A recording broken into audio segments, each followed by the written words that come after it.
Hello everyone, welcome back to the Restricted View podcast. Hello everyone, I am Deborah as always. I am Chris, and we have for you a review that's been on the horizon for quite a long time. That we heard about this show coming to London quite some time ago. Yes, we did, yeah. Actually back in series 1, I think we might have mentioned. Yes, I think we did mention it because we have seen a small production of it a few years ago before the pandemic, and we were very much looking forward to seeing a bigger, production of the show.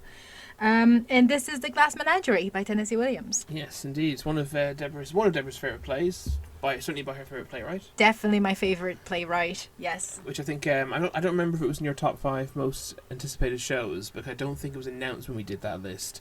But I do remember us discussing it when it was announced, and you being very eager and excited to see it. Yes, I don't think it was on my top 5 because exactly of what you just said, that it hadn't been announced yet. But it was one of the ones that were like one of those plays on my list for shows I really wanted to see again. So luckily, we have done so now. Yes, so this is a much bigger and grander production than the one we saw a number of years ago, although that production was indeed very good. Mm-hmm. But this is probably, I'm not saying it was huge insofar as it had 60-foot set walls and stuff, but it was about as big a production as you get in terms of the casting and the it was centered at the West End, and mm-hmm. it had, star-studded cast, I said, and it was pretty big and proper. Yes. So the Glass Menagerie is currently at the Duke of York's Theatre until the 27th of August. So you have some time to catch it. As per usual, we got rush tickets. Yeah, exactly. Set on the front row. Front row of the stalls, which are good seats. Stage is a bit high. Yes, the stage is a bit high, especially because there is a stage on the stage, which makes it a little bit higher anyway. But the actors do spend most of their time, downstage, so it's not too bad. Yeah, genuinely, it is not a bad experience. And for £25, it's not only is it not a bad experience, it's a very good experience. Very good seats, very good view. There are negatives to everything. If you're too far back in the stalls and you're further away from the action, you haven't got as clear a view. So there's always downsides. There's, generally speaking, always downsides to any seat, and frankly, these are good seats, even for a higher price. Of £25, 100% worth it. Yes, definitely worth it. So shall we get cracking with the actual review of the show? Yes, so stage 1 is our brief overview of what the show is. So basically, Glass Menagerie is a semi-autobiographical, or maybe a bit more, maybe three-quarter autobiographical.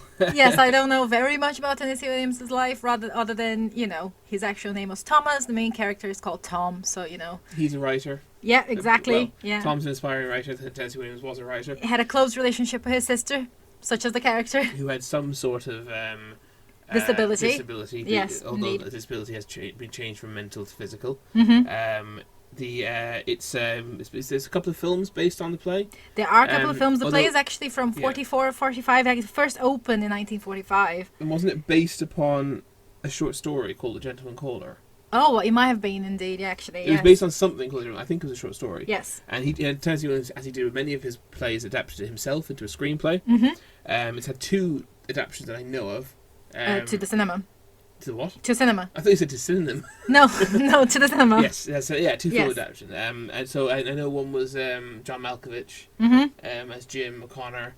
I can't remember the old. That was one in the 90s, I think, or 80s, was it? I don't know. I haven't actually seen any of them, so this is something that it's definitely on our list to do, to catch up with all Tennessee Williams' films and everything. But this production has Amy Adams, and I think that's kind of the big sell point of this. Unfortunately, nowadays, the West End kind of requires a big name to lead productions. Well, not always, but a lot of the time this is the case. And Amy Adams is playing Amanda Wingfield, the mother. And it's funny, isn't it? Because when I first saw The Glass Menagerie many years ago, I didn't really relate to the mother, or even indeed thought that I didn't think that she had such a big role, but she actually does. Yeah, I mean, she's still not the biggest. Like, she's not the main role. It's still the fact that they've cast her now still has ultimately resulted in not the lead character being the only thing on the poster. True. But I think the art, actually speaking of, just briefly as an aside, the poster and program artwork, I thought was placeholder.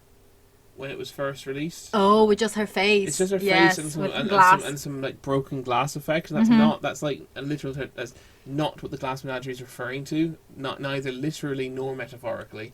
So it was a very bad literal interpretation of the title. I think I feel a little bit about the poster of the show. Obviously, nothing to do with the play itself, but I feel a little bit the way I feel about going to a bookshop and seeing movie covers on my favorite books. That's a little bit the way I feel. Well, I don't like seeing real people in the cover of things. I like seeing art. If that makes sense. But sometimes real people do work. Real people can work for theatre productions, but not. This is just her face, which I don't really like. But we digress. As we do. But but yeah. So so Amy Adams is not a theatre actor. So this definitely hits my criteria for stunt casting. Is likely not the optimal casting choice they actually had available to them.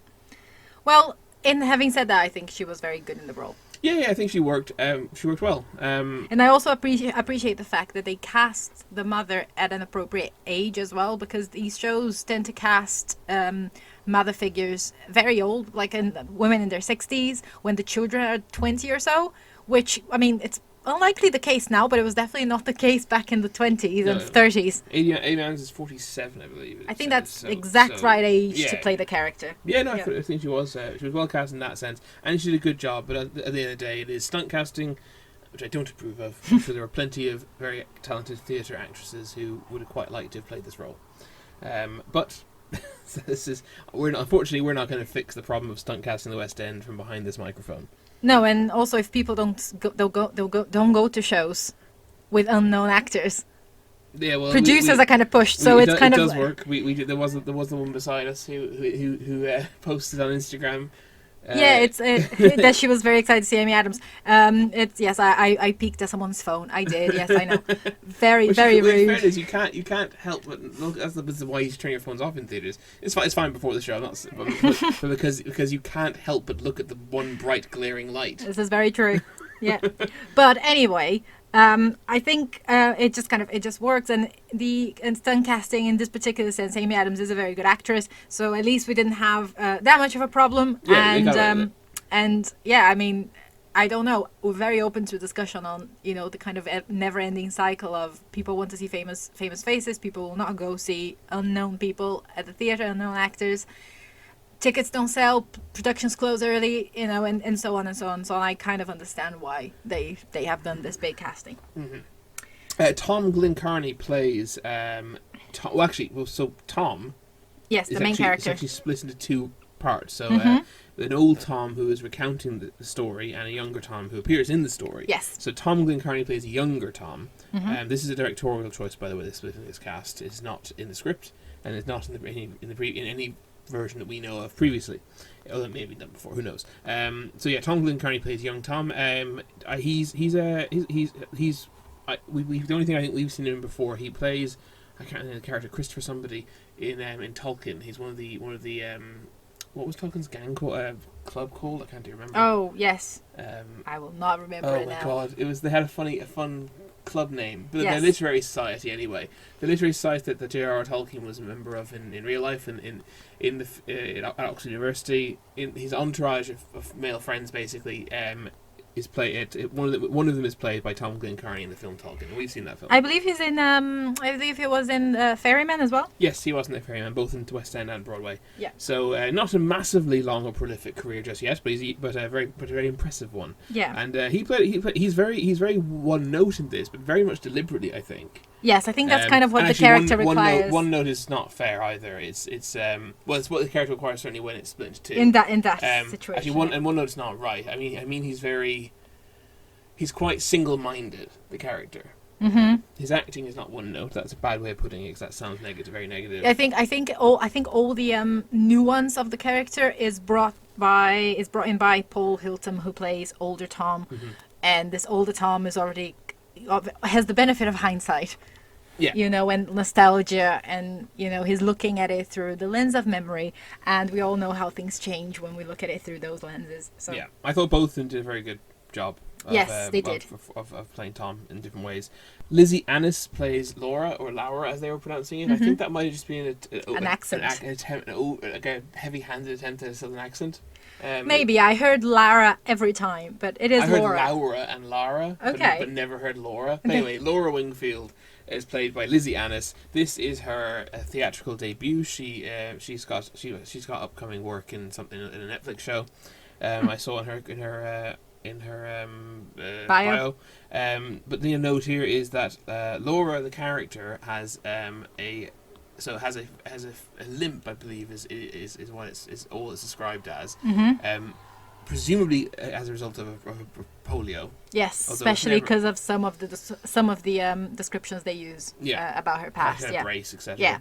And the thing of note here is that Lizzie Annis actually has cerebral palsy. Yes. And so does have a limp. That's just great casting.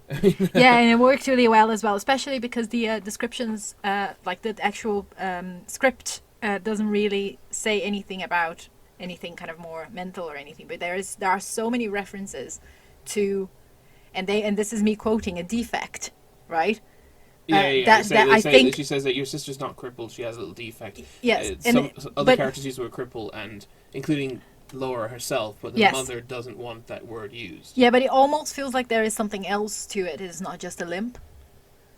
To me, it always feels like that. I feel there's something psychological happening behind the limp. Definitely. I mean, but that's also part of it. I mean, she doesn't go to her classes, and that's quite a lot. Complex. But more than that, gentlemen, Colin, more than that. It's a true observation made, and that observation is made by Jim Delaney O'Connor, Irish on both sides, and yet doesn't drink, played by Victor Ali, who I thought did a really good job. He's very different to every other performance in the entire show. He's probably the most... Oh, actually, that's hilarious. I was just about to say, quote the show almost by accident, he is the most realistic depiction, which actually is stated by older Tom. Yes. That he is the most realistic character. His dialogue is delivered more naturally, I think, for the most part. Still stylized, still very much, a bit of theatrical melodrama to it, but there is a juxtaposition between his dialogue and everyone else's, I think. Oh, there certainly is, and I think that deliberately, by director, actor, and whoever else was involved in this, even like wardrobe, I think that it feels like there's a spotlight on him at all times. Which is also another quote from the show. Yes, and Jim moved like a spotlight on him. And it feels very much that way. It's almost impossible to take your eyes off him when he's on stage. He's very much kind of drawing that attention to himself. Yes, yeah, definitely, yeah. And I think the actor did that brilliantly. As I said, I think it's a joint effort. He dresses differently. He's quite dapper, in the way he's dressed, and quite, fashion forward. I have that under my costume notes. It's quite fashion forward. He's wearing like stripes and colourful clothes, very different from what we've been seeing. Well, I won't give my comment on his costume because it's we need more discussed before that's relevant. Yes, no, I think that's just coming to show how certain things also help to inform a character. And to form a character, and this is definitely the case for Jim. Speaking of working with directing is by Jeremy Herron, who I think did a very good job ultimately. So he adheres to Williams' original directions and requests in use of this is something I wasn't aware of that Deborah informed me of, that there's use of projections in this. Yeah, a lot of projections, which at first feel a bit weird. I think a bit odd to me. They did anyway. I didn't think they were odd. I wasn't keen on them for another reason. We can get to. Okay. But it is in the stage directions. That's what Williams wanted. Yeah, he was a big fan of the modern advancements of the movies, and also advances in technology in theatre, right? Yes, and how just the projection of these images could evoke the sense of memory, and how they could play with those images. So that was done in the play. So Herron sets this as a play within a play. Now the play, Glass Menagerie, is actually essentially a play within a play, insofar as the play opens with Tom telling us, I'm about to tell you a story. Essentially, this is going to be a play. It's not going to be a realistic play. It's a memory play. Therefore, it is set to music. It is sentimental, and talks about this stuff. And he says how many characters are in the play. This is the point. This opening monologue is where he mentions that in the final scenes we're going to get introduced to a new character named Jim O'Connor. He is the most realistic character. It's very. We could quote the opening monologue because we love it so much. It's very much set up. So that is how it is written and always has been. But Herron very much leaned into it. Both he's very open and transparent about it. and really leans into this memory play presentation. For example, the choice to split Tom's character into two actors, and also, for example, what he and the set designer Vicky Mortimer decided to do, which was to really strip back the stage, and show us the faux wings of the stage, so to speak, and basically make it look like an undressed set, essentially, right? Yeah, it's like a rehearsal room almost. Yes, yeah. Right, and I think it's very interesting that these characters, when you take your seats, the characters will likely already be on stage. The actors, well, the actor characters, the character actors will be on stage preparing. Yeah, well, you could even say it's Amy Adams, and it's Tom Carney, and yes, it's them. It's literally them coming to help Paul Hilton tell his story. Yes, exactly. That's almost what it looks like. When Amy Adams comes in, she greets the older Tom character, and then she takes a seat. She changes her shoes. She does her hair, everything on stage, and all before 7:30, all before the play actually starts. But then you could argue it's already started. Yeah, I think it definitely very much has. So they really lean into this play within a play setting very heavily, which I think works well. The set, as we mentioned, or implied, is very minimalist as a result, incredibly so. There's actually quite a lot on stage, but the thing is that most of the stuff on stage is not on stage, it's in the faux wings. Yes. So the clutter is in the faux wings. The actual stage on the stage is very minimal. There's a table and there is a very big glass menagerie. Yes, so it's not minimalist in if you take the whole thing in holistically, but the actual stage on the stage is super minimalistic, as Deborah says, just a table, maybe a chair or two at various times, with the exception then of an incredibly grand Glass Menagerie, which is grand to the point of that it's unrealistically grand. I don't think it's meant to be as big and amazing as it actually is. I think that's almost the way Laura sees it. No, I think it's the way Laura sees it. It's the way it's seen in memory. The narrator does tell us he loves a symbol, he loves an image, and I think he's very much using the big, bright, shiny, with lights on, like lights in Glass Menagerie. Because everything else is also even both on the real stage and the faux wings is muted. I was just about to say the exact same word. Yeah, muted colours, and then we have this incredibly beautiful Glass Menagerie, which is, I mean, for those, just in case anyone is not aware, Glass Menagerie is literally what it sounds like. It's a menagerie of animals who are made of glass. Yes, and they put this on a case, and they on display. It's actually on a glass type of shelf, like a shelving unit, like a bookcase. You've seen the promotional photographs. You've seen it. You might have seen it, exactly. Yeah. It is brilliant looking. But so the lighting, then I would say. Can I just make a comment on the set? Just a little extra comment. This is one of the things that I struggle with a little bit.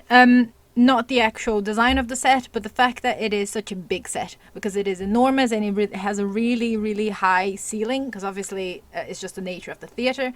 And I think that even though there was an attempt to make it claustrophobic, as it is for Tom and his sister and his mother, to be in the house and to be in that such a small environment, I must admit that that's where I struggle to have that to feel that feeling, to feel that claustrophobia of the play that I did feel when I saw it before. Yeah, particularly vertically, it does go up forever, doesn't it? Yes, and I think being on the front row for that, it lets you see that. Yeah. It lets you see the whole of the ceiling and how high up it goes. So that kind of pulled me away a little bit. I think they do make a lot of effort to replicate that feeling of being trapped, of being in a small space. But then I struggle there a little bit, and this is me. I think the small space is meant to be the actual the stage on the stage, but obviously, you do lose something then. There's always a give and take, I guess, with any creative choice you make. But yeah, so the lighting was by Paul Constable, with video design. So that's the projections, etc., by Ash J. Woodward. I quite liked it. It was very gentle and moody and almost romantic, which is a perfect fit for a memory play. Exactly. I was about to say, yes. And they are very brave at one point, and everything goes dark. Yes. Everything. And it's very rare in theatre that this happens, because sometimes when lights go off, you usually have a light somewhere. But Yeah, they, no, they it's kind of totally keep there. it for a good while. Yeah, yeah, and So- actually, I don't know if you noticed that older Paul actually hits a breaker, Yes. off, which is in the fake wings. Yes, yes, it's all planned. So he actually is the one who does it, which is great. Mhm. The sound, so the only real negative I have about the sound, I thought the sound was overall solid in design. There were a few times when there's background music which I wished was a bit louder. Mhm. I really enjoy background music. Me in too. during Yeah. dialogue, often, particularly in a memory play where the opening monologue states a lot of it's going to be set to music. Mhm. No, I agree with So I you. was a bit disappointed some of it wasn't louder as a result. But overall, it was good. And also, we went with my mother, who is hard of hearing, and she was set up with a headset essentially Yeah. for headphones, which had everything. It had the dialogue, had the I briefly listened through it as well to get a feel for it. And did you listen through it? No, I Deborah? didn't. No. It had all the background noise and everything as well. She could possibly hear those better. I don't know. So very well catered for. The staff were excellent and they really looked after her. Came to her multiple times To check on beforehand her, to make yes. sure, not during the show obviously, to make sure it was working correctly. Checked on the interval, make sure it was as working as it should be. My mother was delighted, which is fantastic. She was very much looking forward to seeing the show, and she was even more delighted that she was able to hear it properly. Yeah. So yeah, sound overall very good and well catered for.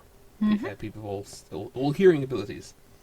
Do you have any mention about sound or light that we haven't? No, I think that's it. I actually also had a moment of hearing sirens at the beginning of the show, Yes, we did. which is very interesting because it got me thinking, why are there sirens? Because obviously we don't know where the character is. We don't know where this play within a play is taking place.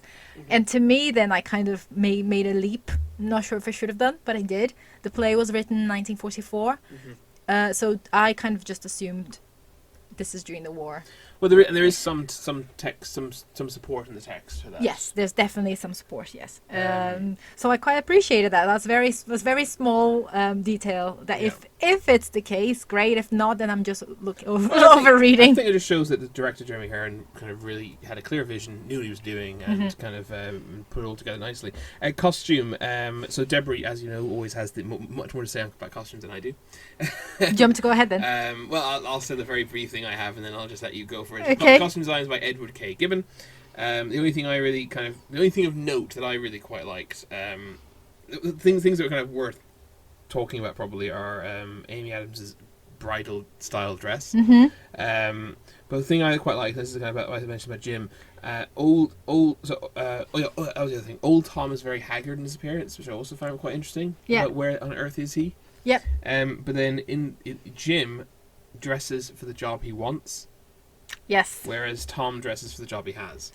Well, that's very I true. quite liked. So, I have actually more than I thought to say about costumes. Firstly, I think I thought they were a bit strange because they didn't. I usually use costumes to inform me of when this is set, and I was very confused at first because we are told when it's set. I know, but I also expect the costumes to do that for me. And we are told it's the 30s, but obviously the characters coming in, when they come in before the show actually starts, they're not dressed as if they were in the 30s, and they actually then go on to perform the show in those clothes. And I think that's because it's what they're wearing later on, potentially. You know, when they're actually rehearsing the play within the play. Because like I said, it almost feels like Tom's friends are coming to help him, like almost like The Woman in Black, where he wants to tell his story. Tom's friends have come to help him play out his little play in almost like in a town hall or a little local theatre or something. But then even then, like, having said that, I couldn't really place the women's costumes in like mid-century at all. At any point, apart from when Amy Adams comes in wearing her kind of debutante dress. So is it possible then that they have that it's literally simulating the fact that these are just four friends of this writer helping him workshop this piece, Yes. and they're wearing whatever they had with them? Yes, sure, it is, and that's kind of how I decided to interpret it, because it is just. I mean, if you know a little bit about fashion history, you probably know that in the 30s you wouldn't be seeing that much leg of women. You would say some, but maybe not that much. So I guess that's what, or maybe, look, I could also be wrong because it's not my area of expertise. I just enjoy it.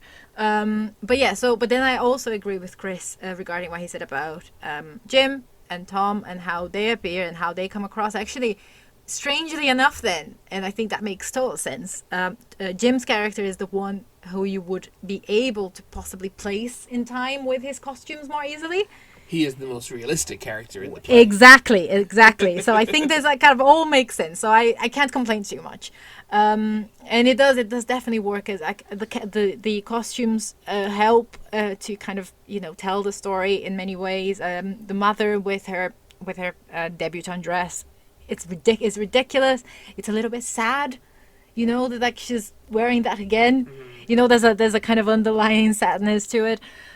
Speaking of the way the costumes in a way don't make sense in some ways, well, Aristotle said of characters that characters must be consistent, and when inconsistent they must be consistent in their inconsistency. I guess that this also applies to directors. Yes, there you go. He is consistent in its inconsistency. Yep. It worked out well. But yeah, so I think it was a bit like there were some odd choices in my opinion.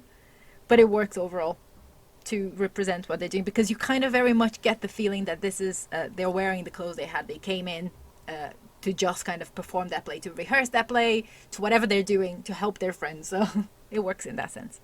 Mm-hmm. Cool. So that's everything kind of covered on a literal review and a more pragmatic side of it. Level. So what's our final thoughts? What do we actually think of the play?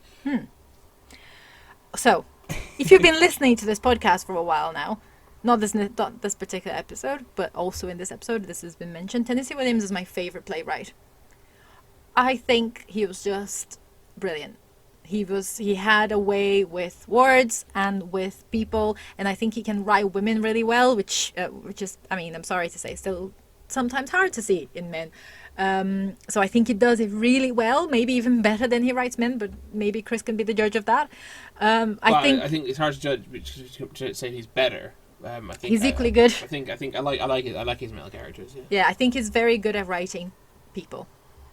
And I love the actual text of the play. I think it's wonderful.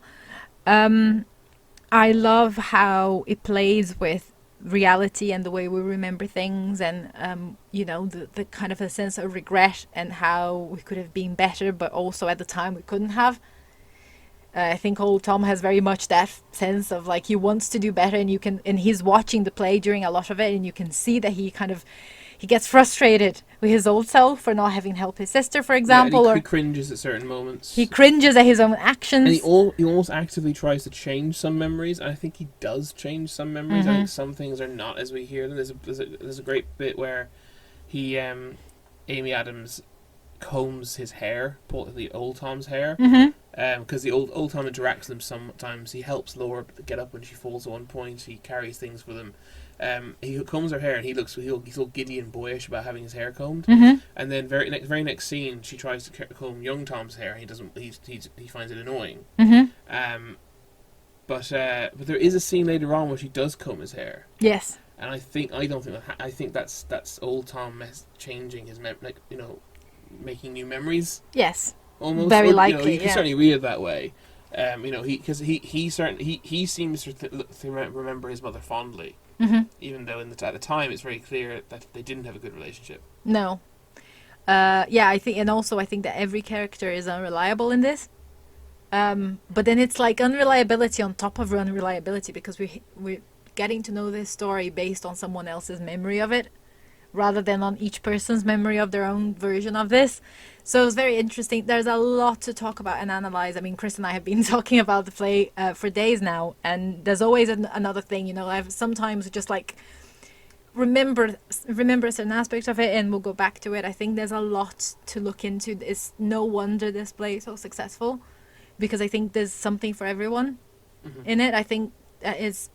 I mean, I'm sure not everyone will enjoy the play, But I do think that if you are open to it, you will find something that resonates with you. Yeah, and we never gave a real plot overview. No, we never did. It's basically about Tom is in the memory. Tom is he works in a shoe factory. He doesn't like his job. His father ran away from home many years ago. He supports his sister, who's disabled, as we said, and his mother. The mother's obsessed with the idea of getting a gentleman caller to come visit on Laura, hopefully to get her married. Apparently, she used to have lots of gentleman callers, and she was a very popular young lady in her own day. That's what she says. Yes, exactly. That's her own memory, and how reliable is that? We're not sure. And that's kind of it. The themes of Tom turning into his father, wanting to get, he wants to run away as well. He is, really struggling to mentally to get up every day and go to the job he hates when he wants to be a writer. To support his family. His family obviously can't really support themselves very well. I mean, Laura does try to go to business school, but doesn't have the mental kind of fortitude to get through that. The mother is a little bit, what's the word? Not hysterical, but she's a bit overbearing. Yeah. She's a bit too much, but also because she's desperate and she lets that desperation. It's like Mrs. Bennett in Pride and Prejudice, yes. So it's you kind of Tom is both a victim and the perpetrator of injustice. He's their only kind of recourse right now. But that fact alone is making his life not worth living. Yes. So you feel for everybody. And Laura is very much a victim, but also, she does have the capacity to support herself and just refuses to kind of. She can't. Yeah, she's trapped by her. She's arguably mentally unwell. Yes. But at the same, but it is damaging her brother's life, and then the mother obviously doesn't really have any recourse, but also is incredibly overbearing and unhelpful. So everyone's a victim and everyone's a perpetrator of continuing this very negative status quo, and that's why they're waiting for something. I think they're trapped. They are I'm sorry to use this word, but I will. They are kind of crystallized in this. They're glass shaped. They are unchangeable in many ways, and then something needs to give. And that needs to be Jim. But Jim then, Jim can't solve all their problems. No, and he comes in. He comes in very much like a metaphor. Oh yes, he's a symbol, as older Tom says he will be.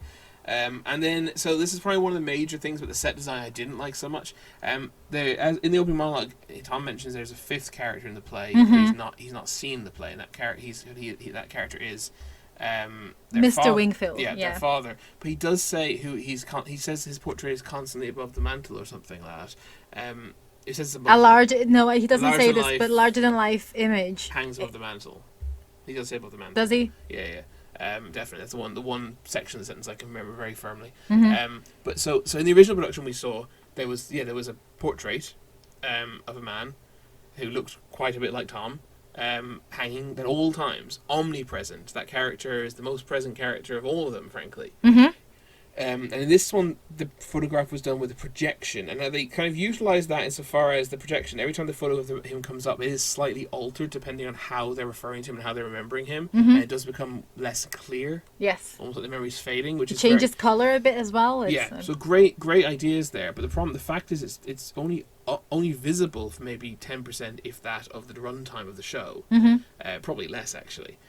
Which just means he's not omnipresent. He's not in your mind to the same extent. And the last production we saw did a really clever thing where when Tom leaves at the end, because Tom leaves at the end. It's not really that's a spoiler for a play this old. And also, it's about just very much about the journey of this play. When he leaves at the end, the previous production we saw, that photograph it morphed into Tom. Yes. Showing that he had become his father, etc. It was very, very, very, very good and very powerful, and they could have done that with projections. And the fact that the funny thing is they did, as I said, toy with this idea of the picture itself changing. But I really felt it was lacking that character. So I agree with you, but at the same time, I think that the fact that they cast two separate Toms was meant to represent that. I think older Tom is meant to represent the father having left, because the father also left the family.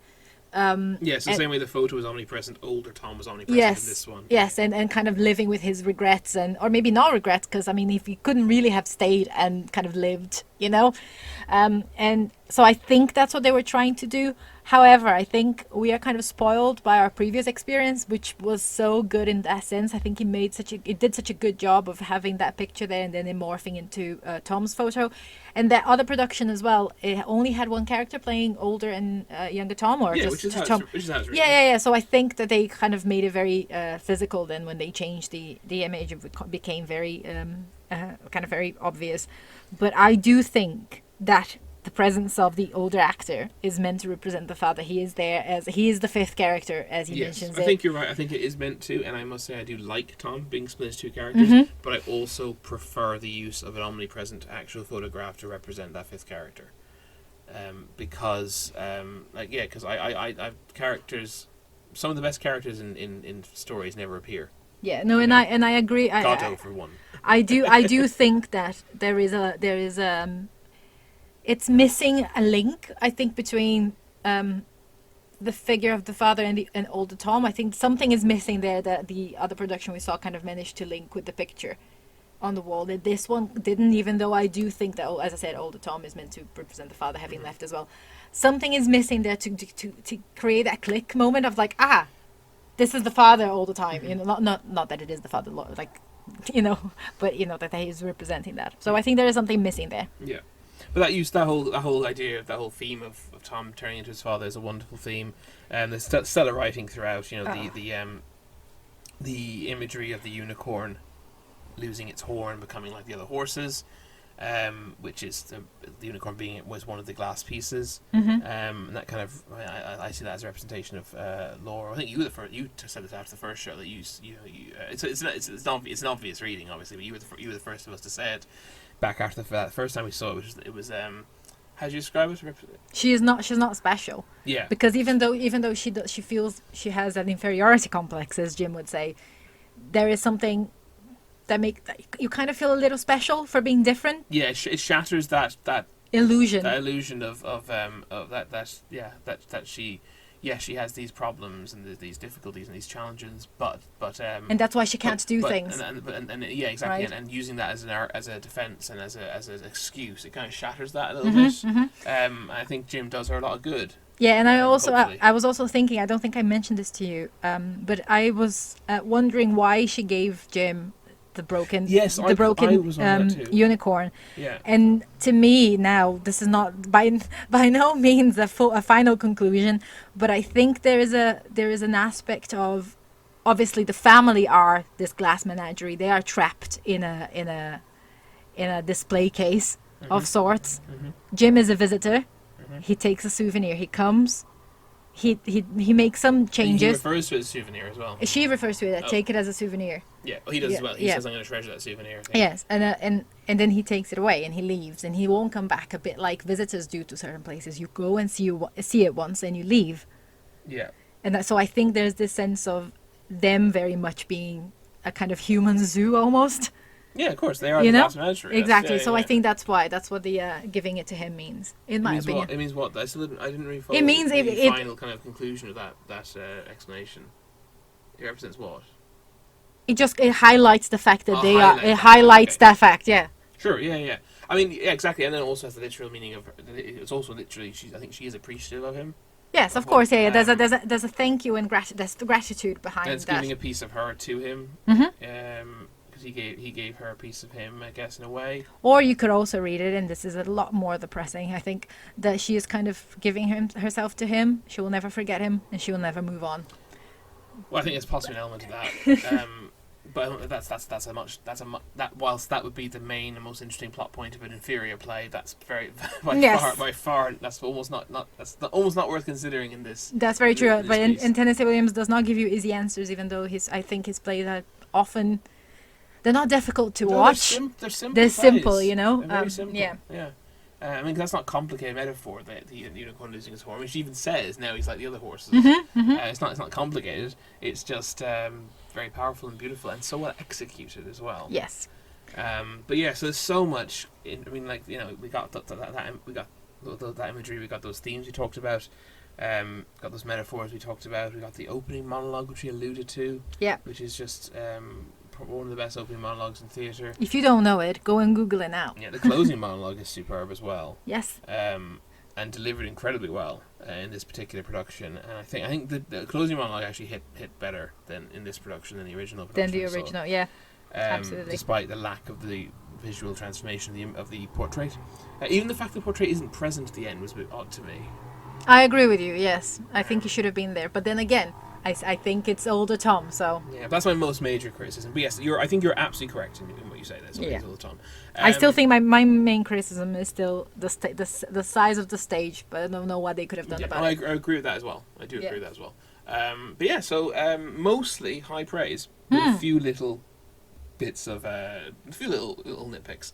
But they are very much nitpicks, I think, for the most part.